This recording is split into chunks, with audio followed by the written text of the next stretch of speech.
Hi friends, welcome back to Sunday elimination update. So Sunday elimination update మీకు Saturday వస్తుంది. So దాని గురించి మీకు ఆల్రెడీ తెలిసే ఉంటుంది.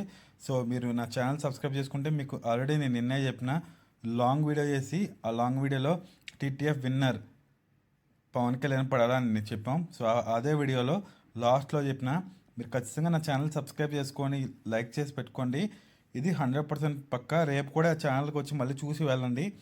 రేపు రీతు చౌదరి ఎలిమినేట్ అవ్వకపోతే ఏంటి అనేది మీకు అప్డేట్ ఇచ్చిన. అదే రకంగా ఈరోజు రీతు చౌదరి ఎలిమినేట్ అయిపోయింది. సో ఫైనల్గా రీతు చౌదరిని పంపించేశారు. దానికి అనాలిసిస్ పక్కాగా చెప్పిన ఇదే వీడియోలో కింద లింక్లో పెడతా. లింక్ వెళ్ళి ఆ ఫుల్ వీడియో చూడండి. ఆ ఫుల్ వీడియో అంటే ఎక్కువ లెంత్ ఉండదు, ఆల్మోస్ట్ 8 minutes ఉంటుంది. నేను తప్పు చెప్పినాను రైట్ చెప్పినాను మీరు చూడొచ్చు. చాలామంది ఈరోజు నేను అప్డేట్ తెచ్చామని ఫీల్ అవుతూ ఉంటారు. కానీ మనకు వచ్చిన ఇన్ఫర్మేషన్, మనకు వచ్చిన అనాలిసిస్, ప్రాపర్ అనాలిసిస్, ఎందుకు రీతు చౌదరి ఎలిమినేట్ అయిపోతాం, ఎలా చెప్పాం అనేది మీరు లాంగ్ వీడియోలో చూడొచ్చు. సో ఫైనల్గా రీతు చౌదరి అనేది ఈరోజు ఎలిమినేట్ అయిపోయింది.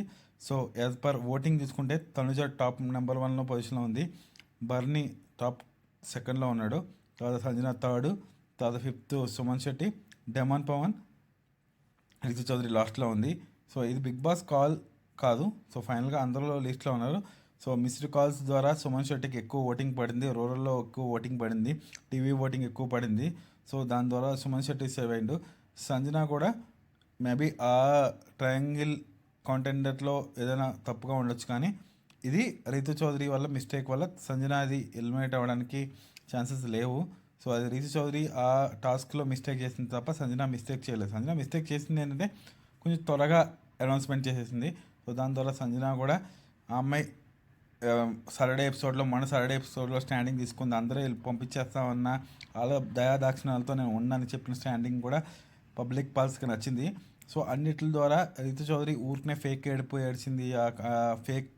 ఫేక్గా ఉండడం వల్ల కన్నీళ్ళు రాకుండా వాళ్ళ డాడీకి ఫోటో పెట్టుకుని అన్నీ చేయడం వల్ల రీతు చౌదరి అనేది ఎలిమినేట్ అయింది. సో రీతు చౌదరి అనేది ఎలిమినేషన్ నేను చెప్తున్నా కదా, మళ్ళీ చెప్తున్నా. లాంగ్ వీడియో కింద లింక్ చేసి ఉంటుంది, మీరు లాంగ్ వీడియో చూడండి, మీకు ఖచ్చితంగా అర్థమవుతుంది. సో నేను నిన్న చెప్పినానా ఈరోజు అప్డేట్ ఎవరైతే చెప్తున్నారో మేము ఎలిమినేషన్ అప్డేట్ త్వరగా ఇచ్చినామని, నేను 100% పక్కా అని ఛాలెంజ్ చేసిన. 100% పక్కా ఛాలెంజ్ చేసింది ఖచ్చితంగా. అది ఈ తమ్నైల్తో ఉన్నది ఎవరు ఎలిమినేషన్ అని, voting analysis plus TTF winner 2 కలిపి పెట్టిన. ఇవి అందువల్ల మీరు ఆ వీడియోకి ఎక్కువ చూడకపోవచ్చు. ఇప్పటి వరకు నా ఛానల్ ఎంతమంది చూస్తున్నారో అంతమంది లైక్ చేయండి, వీడియోకి సబ్స్క్రైబ్ చేయండి. మీరు సబ్స్క్రైబ్ చేస్తే వీడియో ఎక్కువ మందికి రీచ్ అవుతుంది. నా ఛానల్ మొత్తం కంటెంట్ చూడండి, ఇంకా పర్సనల్ కంటెంట్స్ కూడా ఉంటాయి, ఫుడ్ వ్లాగ్స్ కూడా ఉంటాయి. సో మనం రేపు నుంచి కలుసుకోవాలంటే బిగ్ బాస్ అయిపోయింది, అది ఛానల్ సబ్స్క్రైబ్ చేసుకుంటే ఇంకా కలుసుకోవచ్చు. Thank you, bye.